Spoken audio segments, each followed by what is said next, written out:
tanggapan kakak mengenai kenakalan remaja yang jika dilihat dari kondisi sekitar tuh masih ada gitu. Bagaimana tanggapan kakak mengenai kenakalan remaja? Kenakalan remaja di Lingkungan sekitar. kenakalannya apa aja ini? Iya, bebas sih kak dalam konteks apa aja. Remaja saat ini ya di lingkungan sekitar. Iya.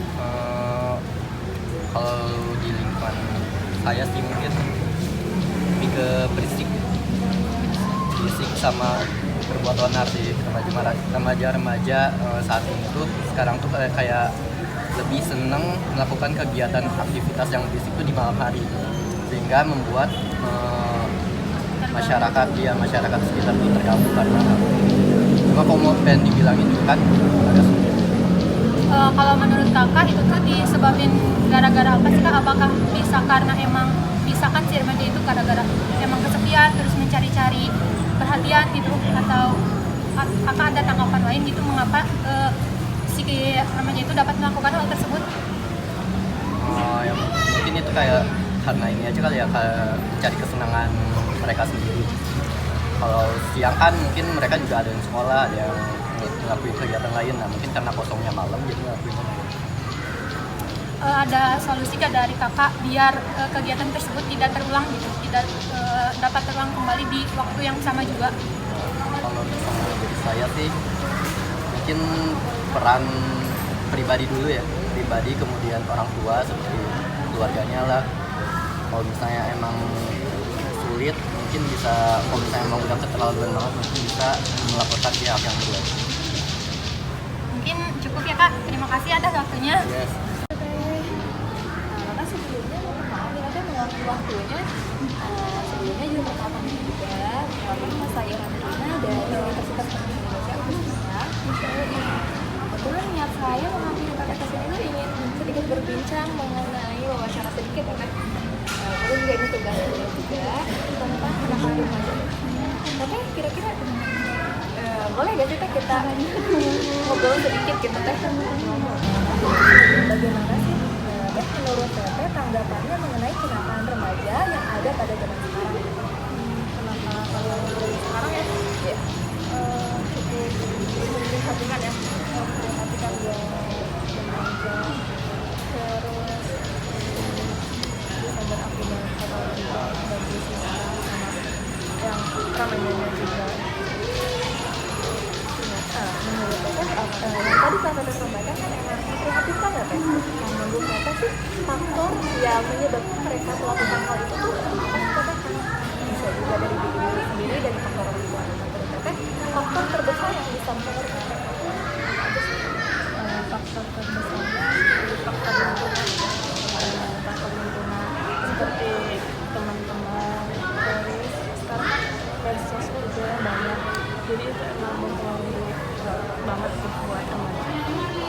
Jadi lingkungan itu mempengaruhi banget ya Teteh untuk terjadinya kenakalan remaja.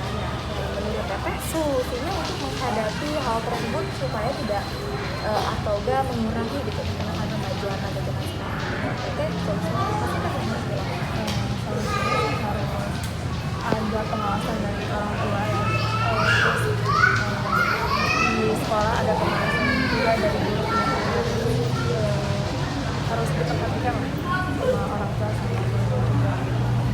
Gimana sih Teteh? Oh iya, lupa Teteh. Kita belum kenal Teteh siapa? Iya nih.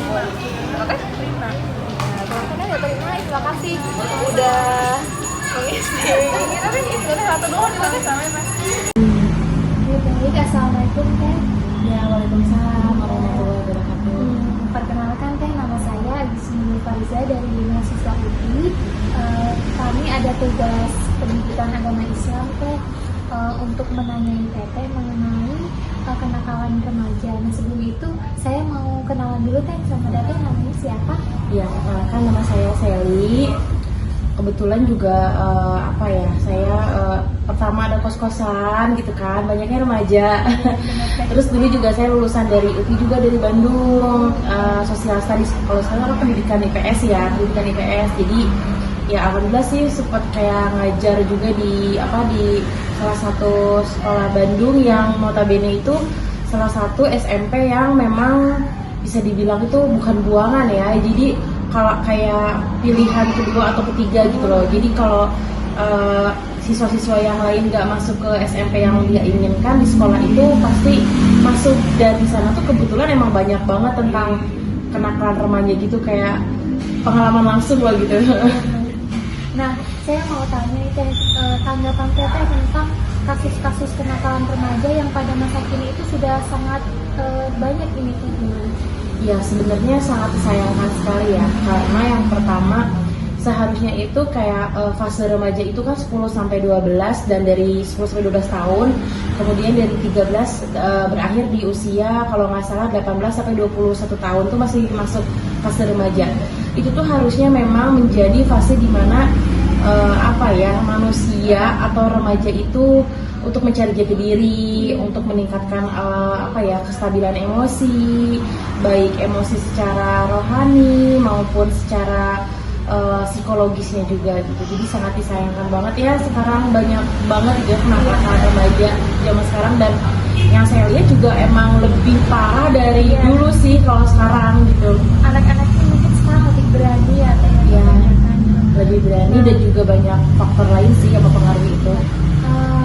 Menurut Teteh, faktor-faktor yang mempengaruhi anak-anak itu menjadi nakal itu apa saja?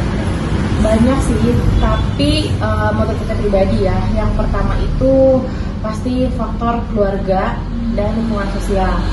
Faktor keluarga itu banyak sih, kayak meliputi banyak yang bilang kalau bahwa seorang ibu itu adalah madrasah utama atau madrasah pertama seorang anak gitu ya.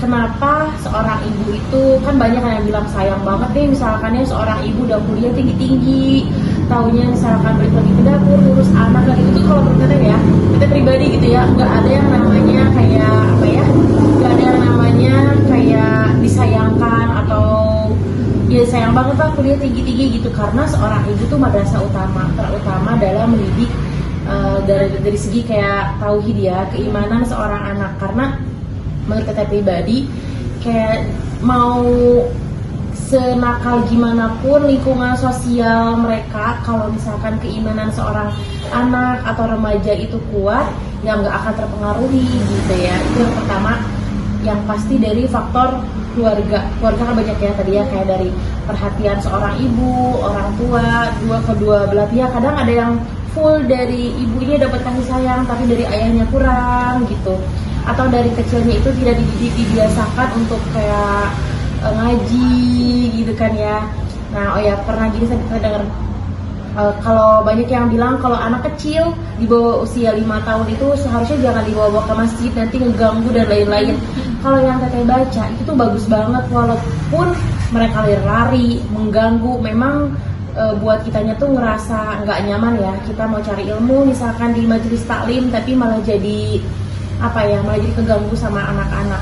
Tapi sebenarnya anak-anak itu walaupun mereka berlarian, lempar-lempar mereka tuh sebenarnya mendengarkan apa yang yang ditausiahkan oleh ustazah atau ustaznya gitu. Jadi salah satunya sih itu sih pendidikan agama dalam keluarga gitu ya. Di anak kecil aja kayak belajar ngaji gitu ya, kayak TPA kalau sekarang dibiasakan dibawa ke masjid kayak gitu. Kemudian faktor sosial itu banyak juga, lingkungan ya, bisa lingkungan kayak tetangga, lingkungan sekitar rumah, kemudian di sekolah atau bimbel.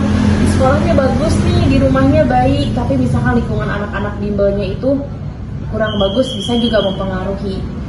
Terus sekarang tuh faktor yang fatal banget nih, media sosial.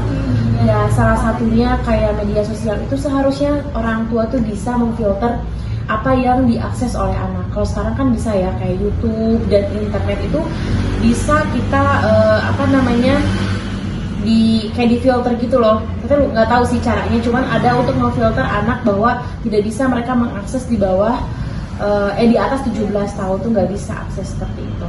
Jadi yang pertama tadi faktor lingkungan keluarga, kemudian termasuk agama gitu ya, sosial, dan juga media sosial. Iya, tadi yang sudah Teteh sebutkan ya Teh, bahwa faktor keluarga itu sangat penting atau faktor utama dalam untuk menanggulangi kenakalan Nah, misalkan sekarang ada kasus, ada seorang anak remaja yang sudah terlanjur terjun ke dunia yang mungkin dunia yang agak kurang baik. Nah, menurut Teteh apa yang harus dilakukan oleh orang tua agar bisa merubah perilaku anaknya tersebut? Menurut Teteh ya, pertama orang tua itu harus tegas. Tegas itu bukan dalam artian keras. Misalkan anak itu sudah terlanjur ya, untuk orang tua biasanya bisa cari seseorang yang bisa. Kadang gini loh, kita tuh sama orang tua kurang ngerti, kurang apa ya, kurang nurut. Tapi biasanya ada salah satu sosok orang yang si anak itu tuh bisa loh ngedengar, misalkan gurunya, pamannya, atau siapa. Pertama, jika orang tua memang belum bisa gitu ya untuk memberikan ketegasan atau untuk menasehati dengan baik. Yang kedua itu bisa cari orang yang bisa jadi tauladan gitu loh buat si anak itu untuk diberikan nasihat. Kemudian jika sudah diberikan nasihat, ketegasan kalau udah terlanjur itu udah bukan faktor dimengerti lagi, karena udah harus ditegasin lagi. Kalau menurut Teteh gitu, ditegasinnya banyak cara. Kayak misalkan banyak sih sekarang yang kayak dipesantrenin misalkan, atau misalkan dikasih tempat untuk dia tuh kayak berpikir gitu. Nggak usah lah harus di pesantren, misalkan punya saudara yang rumahnya di kampung, misalkan untuk dia tuh healing lah ya zaman sekarang, sambil ngaji, sambil hubungan sama teman-teman. Itu tuh salah satu kayak cara yang soft gitu lah buat anak bisa menyadari apa yang kesalahan dia gitu loh. Baik, terima kasih. Mungkin saya mau minta sedikit pesan-pesan Teteh untuk anak-anak remaja sekarang agar bisa terhindar dari pergaulan yang tidak baik, Teh. Iya, yang pertama itu tadi kita tuh harus menguatkan iman tuh benar-benar ya ketauhidan sama Allah gitu ya. Kita itu yang pertama, karena segala benar sih agama itu tuh tiang agama gitu kan, sholat yang agama. Dan agama itu tuh salah ya, sholat itu tiang agama. Yang pertama, sholatnya dulu benerin gitu ya, kan gitu ya. Kalau sholatnya bener, insya Allah kehidupannya juga benar gitu kan. Yang kedua itu jangan kalau Sundanya tuh jangan kabawa sakaba-kaba. Jadi jangan kabawa sakaba-kaba tuh jangan kebawa dengan lingkungan, karena sekarang tuh banyak loh kayak yang gengsi gitu loh. Ini kita ngerokok yuk misalkan, bahkan mau cowok mau cewek gengsi nih kalau nolak gitu lah. Padahal itu tuh hal-hal yang bikin kita nggak enak sama lingkungan, kalau itu tuh yang bisa merusak.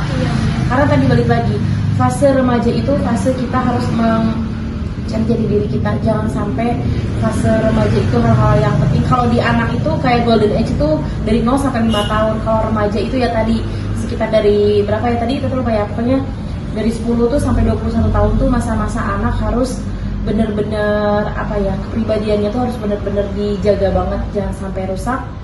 Karena itu tuh bisa banget merusak masa depan kita. Karena zaman sekarang tuh banyak yang kayak anak masih sekolah udah hamil duluan karena waktu kebebasan gitu kan, kayak misalkan udah nyoba-nyoba narkoba gitu kan. Kalau kayak gitu tuh nggak semua bisa diperbaiki saat remaja gitu. Jangan sampai masa depan kita itu rusak karena di fase remaja itu kita nggak bener kayak gitu. Jangan sampai nyesel di kemudian hari. Lebih baik kita kasarnya pedih dulu lah sekarang gitu ya. Tapi nanti insya Allah masa depannya lebih baik lagi. Gitu aja sih kalau Teteh. Ya, terima kasih Teteh atas jawaban-jawabannya. Mungkin ini bisa dijadikan sebagai muhasabah diri agar kita bisa menjadi manusia yang lebih baik lagi. Amin. Untuk waktu yang telah Teteh luangkan, saya mengucapkan terima kasih banyak Teh, dan juga maaf bila ada kesalahan ataupun penjelasan dari saya. Terima kasih Teh. Ya, sama-sama. Maaf ya kalau ngejelasinnya juga agak ribet.